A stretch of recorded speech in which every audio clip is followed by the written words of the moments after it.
श्री सद्गुरु महाराज की जय। बंदाओ गुरुपद कंज कृपा सिंधु नर रूप हरि महामोहतम पुंज जासु बचन रवि कर निकर। श्री सद्गुरु महाराज की जय।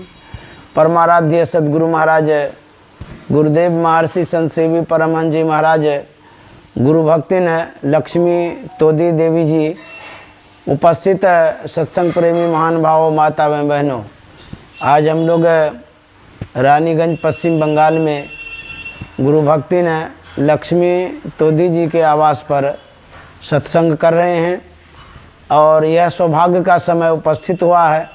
2023 का जो जनवरी महीना उसका आज लास्ट हो रहा है, 31 तारीख है। देखिए, अंत भला तो सब भला। यदि अंत में सत्संग हो जाता है तो समझिए पूरे महीना का सत्संग हो गया। तो कम से कम अंतिम में भी हम लोग सत्संग कर रहे हैं, वो भी प्रातः काल नहीं हो करके अभी 12 बजे दिन में हम लोग सत्संग कर रहे हैं। तो कोई बात नहीं है, एक घड़ी आधो घड़ी आधो में पुनियाद, तुलसी संगत साधु की हरै कोटि अपराध। यदि एक घड़ी आधो घड़ी भी सत्संग हो जाता है उसका फल बहुत होता है। कहते हैं करोड़ों जन्मों का जो पाप है वो धुलता है, समाप्त होता है। इसलिए जितना सत्संग मिल जाए वही काफ़ी है, वो कम नहीं है। गोस्वामी जी ने कहा है मुद मंगलमय संत समाजो। मुद में ना खुशी, अब मंगल में ना जो घर में मंगल चाहते हैं, कहते हैं ना कि हमारे घर में मंगल हो जाए, जो भी टोटका पुटका है ख़त्म हो जाए। तो गोस्वामी जी कहते हैं कि जो संत समाज है, जो संत महात्मा घर पर आते हैं सत्संग करते हैं, उनका जो सत्संग सुनते हैं, उस सत्संग के सुनने से कहता सुनत सकल मुद मंगल देनी। जो कोई सुनते हैं, सुनत जो कोई सुनते हैं, सकल में न सभी, जी जो कोई सुनेंगे सबके जीवन में मंगल देने वाला ये सत्संग होता है। तो सत्संग सुनने से जीवन में मंगल होता है, घर में मंगल होता है, पारिवारिक जीवन में भी मंगल होता है। तो क्योंकि ये जो सत्संग है मुद मंगलमय है, खुशी और मंगल देने वाला सत्संग है। गुरु महाराज ने लिखा है मंगल मूर्ति सद्गुरु मिलवै सर्वाधार, मंगलमय मंगल करण बिनवो बारंबार। जिनका हम लोग सत्संग कर रहे हैं वो कैसे हैं? कहते हैं मंगल मूर्ति। मूर्ति कहते हैं जो मंदिर में स्थापित किया जाता है भगवान की प्रतिमा को। तो कहते हैं यदि आप साक्षात में मंगल स्वरूप प्रतिमा का दर्शन करना चाहते हैं, वो सद्गुरु का रूप है। तो मंगलमय मंगल करण, जीवन में मंगल करता है। संत सद्गुरु मंगल ही करते हैं। इसलिए यह सत्संग बड़ा ही प्रभावकारी है और महत्वपूर्ण भी है। तो यह जो साधु समाज है, कहते हैं ये चलता फिरता तीर्थराज है। जैसे गंगा जी में स्नान करते हैं तो गंगा जी जहाँ पर है वहाँ जा कर के हम स्नान करेंगे, अथवा जो बहती गंगा है जहाँ जहाँ जाती है वहाँ वहाँ स्नान करेंगे तो लाभ मिलेगा। लेकिन जिनके पास साधन नहीं है, व्यवस्था नहीं है, वो कैसे उस गंगा तक पहुँचेंगे? माने किसी का स्वास्थ्य खराब है वो तो नहीं जा सकता है, या किसी के पास समय नहीं है वो तो नहीं जा सकता है। उस गंगा से जो स्थूल गंगा है उससे सब कोई लाभ नहीं ले सकते हैं।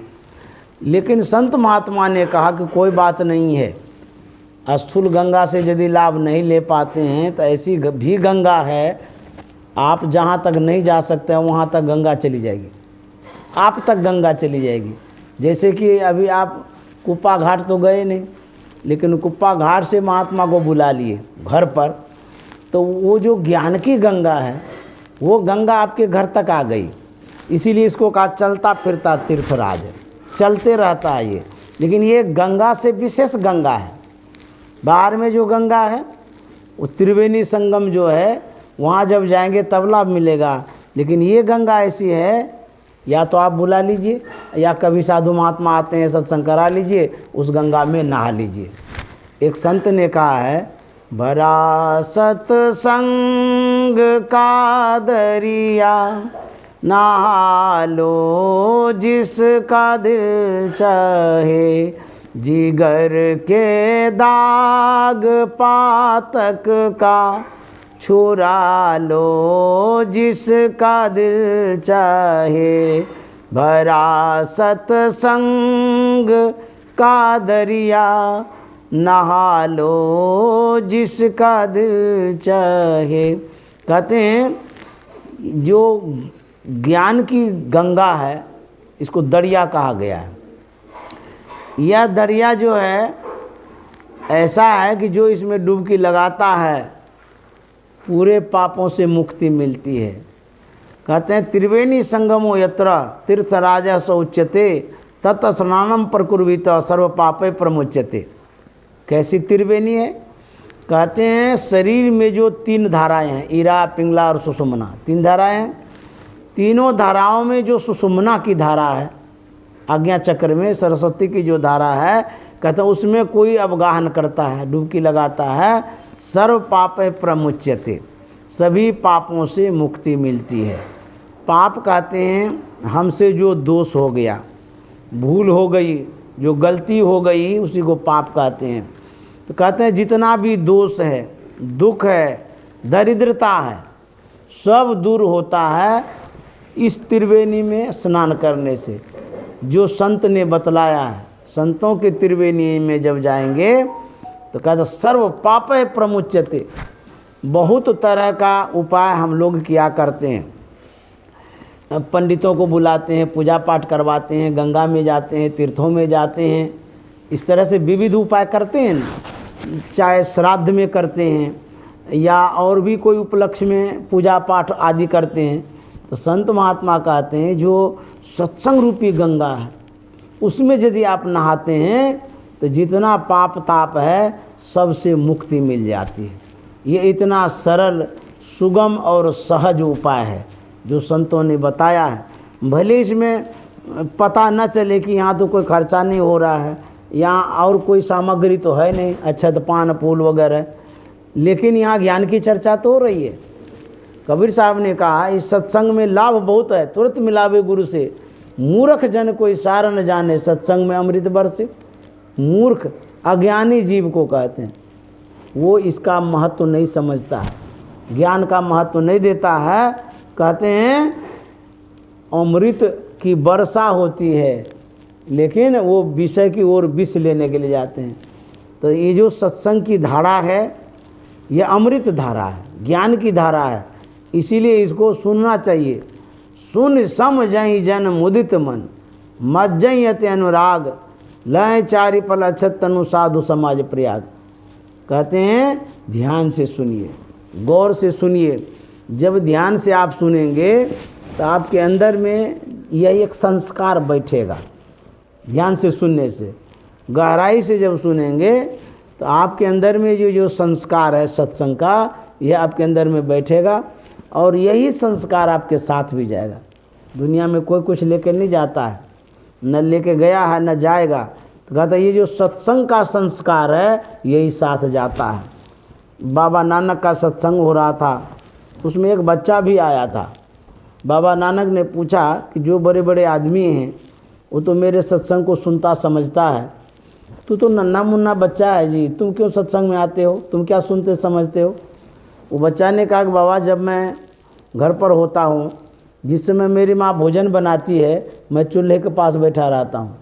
मैं देखता हूँ माँ को कि जब वो मोटी मोटी लकड़ियों को चूल्हे में डालती है तो देर से जलती है, जब वो पतली पतली टहनियों को डालती है तो जल्दी जल जाती है।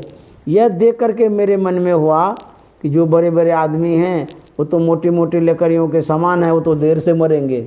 जो छोटे नन्हे मुन्ने बच्चे हैं पतली पतली टहनियों के समान है, वो जल्दी मर जाएंगे, इसीलिए मैं आपके सत्संग में आ जाता हूँ। बाबा नानक ने कहा तू बच्चा नहीं, तू तो बुढ़ा है जी, वास्तव में तुमने ही सत्संग को समझा है। बाबा नानक कहते हैं न बालक न यौवने न वृद्धि कछु बंध, वह अवसर नहीं जानिए जब आए परे जमफंद। इस जीवन का क्या ठिकाना है, कब संसार से चले जाएंगे। राजकुमार बाबू जो थे, देखिए मिलने के लिए जाते थे, भेंट भी करते थे, बड़े अच्छे थे, सज्जन थे, घर पर भी बुलाते थे, मैं बहुत बार मिला हूँ उनसे। तो देखिए संसार में आए, चले गए संसार से। तो संसार तो छूटेगा, सबका छूटेगा, लेकिन जो उन्होंने शुभ कर्म किया, अच्छा कर्म किया, वही नहीं साथ में गया। यही एक साथ जाता है और कुछ नहीं साथ जाता है। धनानि भूमो पशवो ही गोष्ठे नारी गृह द्वारानी सखा श्मशाने धर्मानुगो गच्छति जीव। एक है, जीव के साथ क्या जाता है, कहते हैं कि धर्म और अधर्म दो चीज़ जाता है। जो धन है धरा पर धरे रह जाता है, यहाँ से खाली हाथ चले जाते हैं।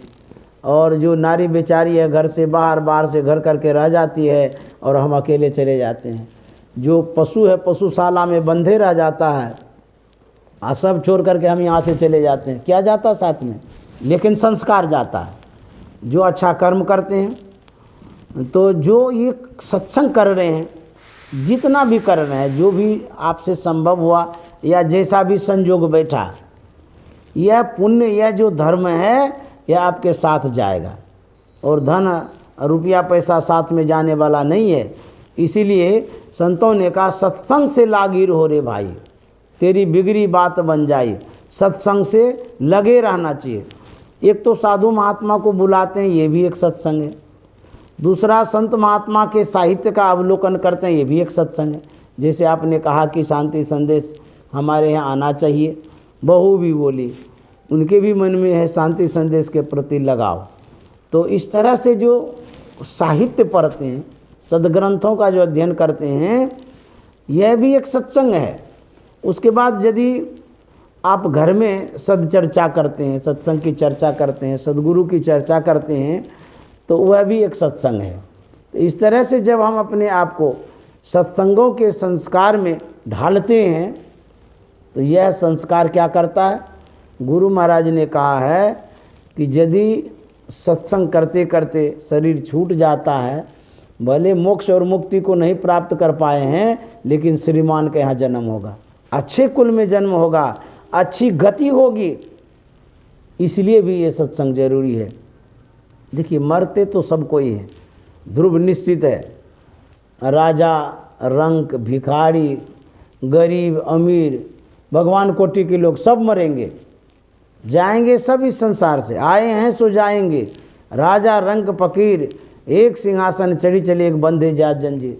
जाना तो सबको है, लेकिन सबके जाने में अंतर है। क्या अंतर है। कबीर साहब ने कहा है आए हैं सो जाएंगे, राजा, रंग, फकीर, लेकिन एक सिंहासन चढ़ी चले एक बंधे जात जंजीर। दोनों के जाने में अंतर हुआ ना। कहते हैं एक सिंहासन पर बैठ करके जाएंगे, एक जंजीर में बंद करके जाएंगे। ऐसा क्यों। इसलिए जो सत्संग नहीं करते हैं वो जंजीर में बंद करके जाएंगे। जो सत्संग और भजन करते रहेंगे उसके लिए विमान आएगा, खुशी से जाएंगे, प्रसन्नता से जाएंगे, प्रतिष्ठा के साथ जाएंगे। जब मैं भागलपुर में था, गुरुदेव महर्षि संत सेवी जी महाराज की सेवा में था उस समय, तो वहाँ एक सेंट्रल जेल है भागलपुर में, और पास में ही है लगभग समझिए। वहाँ पर बहुत सारे सत्संगी उस समय थे, और वो लोग सत्संग कराते थे जेल में भी। तो यहाँ कुपा घाट से कुछ महात्माओं को बुला बुला करके बीच बीच में वो सत्संग कराया करते थे। एक बार सेंट्रल जेल से किसी कैदी का यहाँ खबर आया कि एक कोई महात्मा भेज दीजिए जो कि हम लोग यहाँ सत्संग कराना चाहते हैं। तो गुरुदेव महर्षि संत सेवी जी महाराज ने संयोग से हमको भेजा उस बार। तो जैसे ही मैं गेट पर गया, वहाँ पर गेट खाली कर दिया गया, क्योंकि पहले से सूचित किया जाता है फलाने आदमी आएंगे, इस कारण से खाली कर दिया गया। वहाँ जो गेटकी था जेल के पास में, ससम्मान हमको अंदर ले गया, जो पुलिस वगैरह थी वो सब भी। उसके बाद जैसे ही हम अंदर गए तो जितने कैदी हमको बुलाए थे सब आए, खूब बढ़िया से प्रणाम किया, चरण को धोया, उसके बाद हमको ससम्मान बैठाया, फिर हम सत्संग किए। उसके बाद जब आने लगे तो वो लोग बहुत बढ़िया से विदाई किया और इतना मान सम्मान किया हद से ज़्यादा। मेरे कहने का मतलब क्या है कि एक कैदी जो गया है उसको इस तरह से नहीं ले गया होगा जैसे हम गए। उसको तो धक्का दे करके, मारपीट करके, ज़बरदस्ती अंदर घुसाया होगा, जहाँ तहाँ उसको रखा गया होगा। लेकिन एक हम भी तो गए उसी जेल में, हम गए तो सम्मान दिया, सत्संग भी किए, बड़े सम्मान से सब लोग जो भी जेल में अधिकारी सब थे सम्मान से हमको बाहर भी किया। तो कबीर साहब कहते हैं उसी तरह से संसार से तो सब कोई जाएंगे, लेकिन जो अपकर्म करके जाएंगे, अन्याय करके जाएंगे, अनर्थ करके जाएंगे, उसको सज़ा मिलेगी। जंजीर में बंद करके जाएंगे, लेकिन जो शुभ कर्म करके जाएंगे, सत्संग करके जाएंगे, ध्यान करके जाएंगे, वो स्व सम्मान जाएंगे। तो यही जाने में अंतर है। यह जो शरीर है इसकी गतियाँ हैं, जैसे कि अभी जन्म लिए बालापन है, इसकी गति को देखिए, अबोध अवस्था की गति है। युवापन में आए ये भी एक गति है, फिर वृद्धापन में आए ये भी एक गति है। इस शरीर में सुख दुख भी होता है, शरीर की ये गतियाँ हैं। तो शरीर की जो गतियाँ हैं उससे हम लोग अवगत हैं। जीव की जो गतियाँ हैं उसको पता नहीं लगा पाते हैं। जीव की गतियाँ अलग होती है, शरीर की गतियाँ अलग होती है। शरीर को हम पोसते पालते हैं अच्छे अच्छे न्यूट्रिशन से, अच्छे अच्छे आहार से, अच्छा भोजन करते हैं, तो इससे शरीर पुष्ट होता है, मजबूत होता है। लेकिन जो जीवात्मा है, जो हम हैं, हमारी जो गति है वो कैसी गति होगी? कहते जीव की जो गति है सत्संग से बेहतर होता है। यदि सत्संग भजन नहीं करेंगे तो जीव की दुर्गति होगी। मरने के समय में भी कभी कभी देखा जाता है कि एक एक प्राणी बहुत छटपटाता है, बहुत दुखी हो जाता है उस समय प्राण जब छूटता है तो। लेकिन एक एक प्राणी ऐसे शरीर छोड़ते हैं जिसको लगता है कि वो कहीं अच्छे जगह पर जा रहे हैं। कुपा घाट में एक कमरा है, एक सत्संगिनी महिला वो कमरा बना करके रखी है। जिस समय परमाराध्य सदगुरु महाराज थे उस समय की बात कहते हैं, वो महिला जब भी आती थी उसी कमरे में ध्यान करती थी, उसी में ठहरती थी। एक दिन की बात है, कुप्पा घाट में ही उसी कमरे में बैठ करके ध्यान कर रही थी। ध्यान करते करते करते करते उसी मुद्रा में, ध्यान मुद्रा में वो शरीर छोड़ती है कुप्पा घाट में। देखिए कितनी अच्छी गति हुई। मतलब ये कहते हैं जीव की गति। मरते तो सब कोई हैं, लेकिन ध्यान करते करते जो शरीर छोड़ दी, हम लोग जो भी अंदाज करें उसको अच्छी गति हुई होगी, अच्छा लोक मिला होगा। तो उसी तरह से कर्म पर डिपेंड करता है, निर्भर करता है हम जो कर्म करते हैं किस तरह से कर रहे हैं, और उसी कर्म के आधार पर हमारी गति होती है, योनि मिलती है, शरीर मिलता है। तो गुरु महाराज ने हम लोगों को जोड़ दिया है सत्संग से। कहते हैं नित्य प्रति सत्संग कर ले प्यारा, तेरा कार सरे सारा। कहते हैं रोज सत्संग करिए। रोज सत्संग जब करेंगे आपका लोक और परलोक दोनों बनेगा। तेरा कार सरे सारा, जो भी इच्छाएं होती है, जो कामनाएं होती है जीव की, जनसाधारण की जो इच्छा हो, कहते हैं उसमें जो शुभेच्छा है, अच्छी इच्छा है, संत सदगुरु क्या करते हैं, उस इच्छा की आपूर्ति करते हैं। जो आपकी कामनाएं हैं, जो इच्छाएं हैं, वो भी पूरी होती है सत्संग करने से। इसीलिए गुरु महाराज ने कहा कि सत्संग करिए। उसके बाद लास्ट में जब शरीर छूटता है तो इच्छाएं क्या होती हैं? हमको सुख मिले, यही नहीं इच्छा है। सब कोई सुख चाहते हैं, सब कोई अच्छे लोगों को चाहते हैं। तो कहते हैं कि यदि यह कर्म करते रहेंगे, क्या सत्संग और भजन यदि करते रहेंगे, इससे क्या होगा, आपका जीवन सुधर जाएगा। ब्रह्मानंद स्वामी ने कहा है, जिंदगी सुधार बंदे यही तेरो काम है, जिंदगी सुधार बंदे यही तेरो काम है, जिंदगी सुधार बंदे। मानुष की देह पाई हरि से ननेह लाई, विषयों के जाल माही फसिया निकाम है। जिंदगी सुधार बंदे यही तेरो काम है। जिंदगी सुधार बंदे यही तेरो काम है। जिंदगी सुधार बंदे। ब्रह्मानंद स्वामी कहते हैं, अरे भाई अपने जीवन को सुधारिए। खान पान के द्वारा शरीर को सुधारते हैं, सत्संग भजन शुभ कर्मों के द्वारा जिंदगी को सुधारते हैं। तो जिंदगी सुधारना बहुत ज़रूरी है।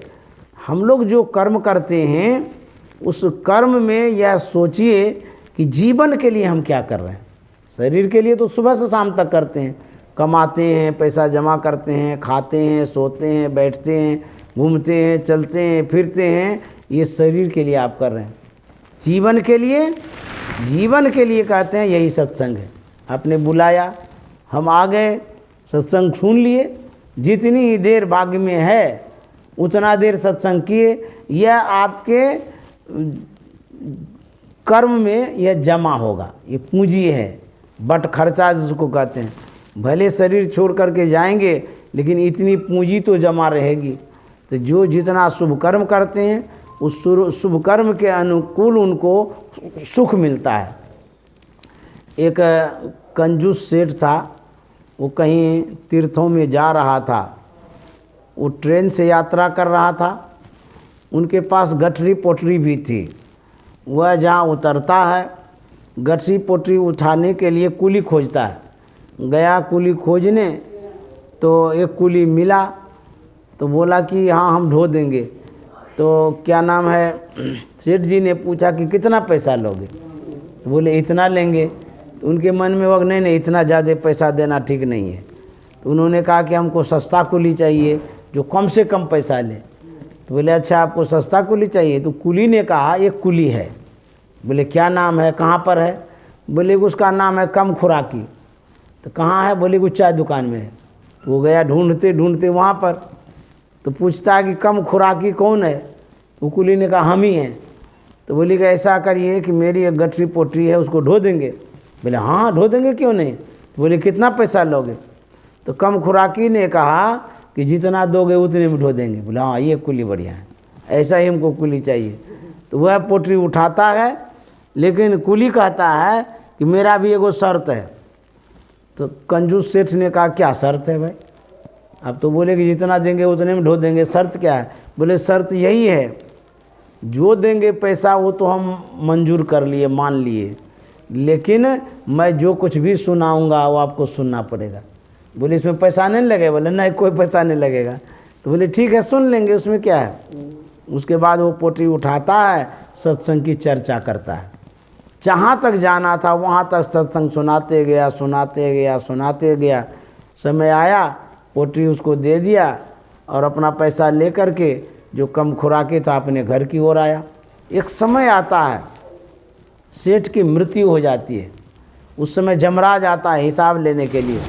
पूछता है अरे कंजूस सेठ, तुमने तो कुछ धर्म कर्म किया ही नहीं और तुम्हारा जो पन्ना है धर्म का पन्ना पूरा खाली है, नील है। तो बोले कि नहीं खोजिए तो सही। बोले खोजते खोजते देख लिए हैं, तुमने जो शुभ कर्म नहीं किया, अच्छा कर्म नहीं किया, पुण्य दान नहीं किया है, इसीलिए तुमको नरक जाना पड़ेगा। बोले कहीं तो कुछ होगा। अंतिम में लास्ट पन्ना में देखा, एक जगह उसका पुण्य था, वही सत्संग वाला। तो हाँ उन्होंने कहा धर्मराज ने कि एक दिन का तुमको स्वर्ग मिलेगा, क्योंकि एक दिन तुमने सत्संग किया है। तुम पहले स्वर्ग जाओगे कि नरक जाओगे? वो सेठ जी ने कहा कि नरक तो सब दिन जाना ही जाना है, एक दिन के लिए ही सही, लेकिन स्वर्ग तो देखने जा कर के। तो बोले ठीक है जाओ तुम स्वर्ग। वो चला गया स्वर्ग। जैसे स्वर्ग पहुंचा वहाँ देखा कि वही कम खुराकी कुली है। बोलता अरे कम खुराकी तुम यहाँ? तो कुली ने कहा कि कंजूस सेठ तुम यहाँ कैसे आ गया? तो सेठ ने कहा कि तुम्हारे प्रताप से मैं आया, तुमने जो एक दिन हमको सत्संग सुनाया था उसी प्रभाव से हमको एक दिन के लिए स्वर्ग मिला है, उसके बाद तो सब दिन नरक ही नरक लिखा हुआ है। तो कुली ने कहा कि कंजूस सेठ तुम मेरे पास आ गए हो, अब मैं ऐसा सत्संग सुनाऊंगा, ऐसा सत्संग सुनाऊंगा जो नरक का कुंड है ना उसको ख़त्म कर देंगे। तो वह जो है फिर स्वर्ग में रह गया। तो सत्संग का ऐसा प्रभाव है, जीवन में परिवर्तन आता है, बदलाव आता है। हम अपने जीवन का उद्धार तो करते ही हैं, लेकिन हमारे जो पूर्वज हैं, जो वंशज हैं, उसका भी कल्याण और उद्धार होता है। एक कहानी राजा जनक की सुना देते हैं। राजा जनक अष्टावक्र मुनि को बुलाए थे सत्संग के लिए। अष्टावक्र मुनि सत्संग कर रहा था, उसी समय हलचल होती है, भगदड़ मच जाती है, लोग सब इधर से उधर भागने लग जाते हैं। अष्टावक्र मुनि ने पूछा कि भाई इधर उधर तुम लोग क्यों भागते हो, क्या बात है? तो बोले कि बीचधर सांप आ रहा है, इसीलिए हम लोग डर के मारे भाग रहे हैं। अष्टावक्र मुनि ने कहा कि सांप आ रहा था, आने दो, भागने की क्या बात है? बोले काट लेगा तो? बोले कुछ नहीं करेगा, तुम लोग शांत हो जाओ। वह सांप धीरे धीरे धीरे धीरे मंच के करीब आ गया और वहीं पर गोल गोल घूम करके बैठ गया। तो अष्टावक्र मुनि सत्संग कर रहे हैं और जैसे सब लोग सत्संग सुन रहे थे वैसे वो सांप भी सुन रहा था। होते होते होते सत्संग की समाप्ति हो गई, सबके सब अपने गंतव्य की ओर गए, सांप भी अपनी ओर चला गया। लोगों ने पूछा कि महाराज, इस सांप की जो कहानी हम लोग देखे, ये क्या कहानी है? सांप आया, उसको मारने भी नहीं दिए, भगाने भी नहीं दिए, वो सत्संग सुना, उसके बाद चला गया, इस विषय में थोड़ा हमको बताइए। तो अष्टावक्र मुनि ने कहा था, ये जो सांप है राजा जनक के वंशज हैं, कुछ चूक हो गई कर्म में, कर्म चूक के कारण वो सांप योनि में चला गया और राजा जनक ने जो सत्संग कराया, इस शुभ कर्मों के कारण, सत्संग के कारण इसका ऐसा प्रभाव हुआ, उस सांप योनि से वो मुक्त हो गया। और देखिए कितना लाभ हुआ। राजा जनक ने जो यज्ञ किया सत्संग का, उससे पूर्वज का भी लाभ मिला, पूर्वज भी उस योनि से मुक्त हो गए। तो इस तरह से जो सत्संग होता है ये ज्ञान यज्ञ है। ज्ञान यज्ञ करने से जो भी सुनता है उसको भी लाभ होता है, अपनों को भी लाभ होता है, और जो हमारे पूर्वज हैं उनका भी उद्धार और कल्याण होता है। तो यह साधारण यज्ञ नहीं है, ये महान यज्ञ है, ज्ञान यज्ञ है, बहुत बड़ा यज्ञ है। हम लोग बहुत सारे सामग्रियों के साथ यज्ञ करते हैं, लेकिन इसमें सिर्फ संतवाणी की सामग्री है। सुनिए, ऐसी सुनने से आपका कल्याण होगा। तुलसी साहब ने कहा है, सखी सीख सुनि गुनी गांठ बांधो, ठाठ ठठ सत्संग करो।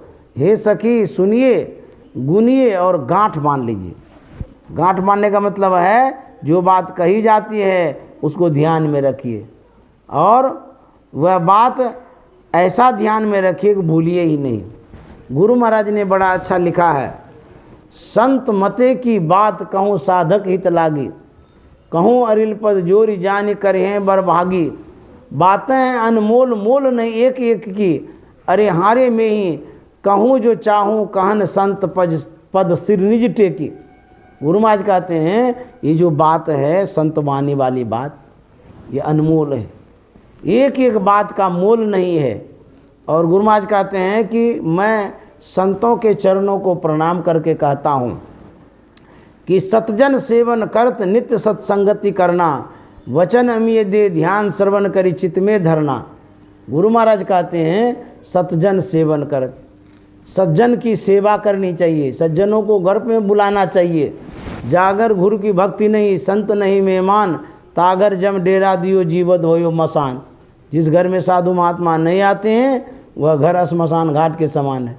आपने बुलाया, सत्संग कराया, बहू ने भी अपनी इच्छा जाहिर की, कितना संस्कार अच्छा है। बुझिए तो इतना अच्छा संस्कार है, तभी तो इच्छा जाहिर किया। तो इस तरह से संस्कारी लोग सब जब होते हैं वहाँ साधु महात्मा आए करते हैं। भले वो अपनी इच्छा जाहिर की, आपकी भी इच्छा थी, लेकिन उनकी भी इच्छा थी, इसीलिए यहाँ हम आ पाए। आपके भी मन में हुआ होगा कि बहू कहती है तो इनका भी मान करना चाहिए, बाबा को बुला लेते हैं। तो उनके भी भाग्य से भी हम आए, आपके भी भाग्य से आए। तो यह जो भाग्य है कितना अच्छा भाग्य। तो कहते हैं, गुरु महाराज कहते हैं, संत महात्मा जब आते हैं भाग्य खुल जाता है। सतजन सेवन करत, कहते हैं सेवा करिए। सेवा कैसे करेंगे? जब साधु महात्मा आते हैं उनका सत्कार करिए, खिला करके पिला करके, उसके बाद शिष्टाचार के साथ बैठा करके, और जो भी आप श्रद्धा भाव से उनका कदर सत्कार करते, यही सेवा है। तो कहते हैं सज्जन सेवन करत नित्य सत्संगति करना, रोज सत्संग करिए। वचन अमीदे ध्यान श्रवण करी चित्त में धरना। कहते हैं उनका जो वचन है, जो वो बोलते हैं, उनको ध्यान से सुनिए। चित्त में धरना, मनन करत नहीं बोध होय तो पुनि समझिए। कहते हैं कि यदि आपके मन में बातें नहीं बैठती है तो जिज्ञासा करिए, पूछिए ये बात क्या आपने कहा, ये कैसा है, नहीं है। कहते हैं जब कुछ कहा जाता है एकदम ख्याल से सुनिए, ध्यान से सुनिए कि क्या कहा जाता है। और नहीं समझ में आती है बातें तो पूछनी चाहिए। तो कहता मनन करत नहीं बोध होय तो पुनि समझिए, बार बार समझिए। और यदि समझ बोध हो जो होए रहनिता सम कर लीजिए। गुरु महाराज कहते हैं जो बात संत महात्मा कह रहे हैं, यदि बात समझ में आ जाती है, जच जाती है बात, कहते हैं वैसा ही आचरण कर लीजिए। रहनी तासम कर, वैसे ही रहनी में रहिए, गहनी में रहिए, रहनी तासम कर लीजिए। अरे हारे में ही कहते हैं गुरु महाराज कह रहे हैं मनन करत नहीं बोध होय तो पुनि समझिए, और समझ बोध जो होय रहनी तासम कर लीजिए। सत्संग सुनने का बहुत बड़ा फल मिलता है। इस तरह से हम लोगों को सत्संग करना चाहिए। आज जो आपने लक्ष्मीबाई ने बुलाया, बहुत सराहनीय काम किया। भले थोड़े देर के लिए बुलाया, लेकिन जितना देर के लिए बुलाया उसी में बहुत बहुत धन्यवाद है, साधुवाद है। और आपके घर में सुख हो, शांति हो, समृद्धि हो। संकट टारन सद्गुरु जी तो है ही हैं, वो संकट भी टालते हैं और सुख चैन से रहें, शांति से रहें, सत्संग भजन करते रहें। इसी तरह से कभी कभी ऐसा मौका मिलता है, साधु महात्माओं को बुला करके सत्संग कराते रहिए। इस तरह से क्या होगा, आपके घर में शोभा भी बढ़ेगी, संकट भी कटेगा और मंगल कामना होगी। साधु महात्मा आते हैं तो दे के जाते हैं, लेके नहीं जाते हैं। जिस घर में साधु महात्मा आते रहते हैं, कहते हैं लक्ष्मी है संतन की चेरी। जो लक्ष्मी आप प्राप्त करना चाहते हैं, वो संत के चरण पड़ने से वो अपने आ जाती है, बुलाना नहीं पड़ता है। तो लक्ष्मी में भी वृद्धि होती है, धन में वृद्धि होती है, स्वास्थ्य लाभ होता है, बहुत कुछ होता है सत्संग कराने से, करने से। इस तरह से आप ऐसे ही करते रहिए सत्संग। और आप लोगों को बहुत बहुत साधुवाद, धन्यवाद। श्री सद्गुरु महाराज की जय।